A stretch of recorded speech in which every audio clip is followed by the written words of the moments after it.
Europe 1. Le journal de 6h30 sur Europe 1. Fanny Marceau. Bonjour Fanny. Bonjour Alexandre, bonjour à tous. L'heure de vérité pour la réforme des retraites. Le texte doit être voté ce matin à 9h au Sénat, cet après-midi 15h au Palais Bourbon. Et l'enjeu est énorme. En cas de rejet du projet de loi, Emmanuel Macron pourrait dissoudre l'Assemblée nationale. Il ne l'exclut pas, mais avant d'en arriver là, il reste une option pour s'assurer de l'adoption du texte, Jacques Serret, l'article 49.3, ce fameux article. L'exécutif envisage-t-il d'y avoir recours ? Eh bien, Emmanuel Macron souhaite aller au vote. C'est ce qu'a fait savoir l'Élysée hier soir à l'issue d'une ultime réunion en comité restreint. Autour du président, à l'heure du dîner, Elisabeth Borne, Olivier Dussopt, le ministre du Travail, et Franck Riester, chargé des relations avec le Parlement.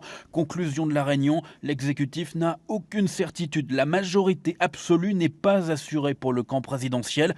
Un certain nombre de voix des Républicains restent volatiles entre abstention et vote contre. C'est pourquoi Emmanuel Macron n'a pas tranché. Les consultations vont se poursuivre ce jeudi, glisse-t-on dans son entourage. Et pour bien mettre la pression sur les Républicains qui détiennent la clé du scrutin, la menace d'une dissolution de l'Assemblée est de nouveau évoquée si, en cas de vote, le contre devait l'emporter. Emmanuel Macron semble donc décidé en apparence à vouloir jouer le tout pour le tout, même si l'hypothèse d'un 49.3 n'est à ce stade pas définitivement exclue. Cette dernière option supposerait qu'un conseil des ministres exceptionnel soit convoqué dans les prochaines heures. Jacques Serret du service politique d'Europe 1.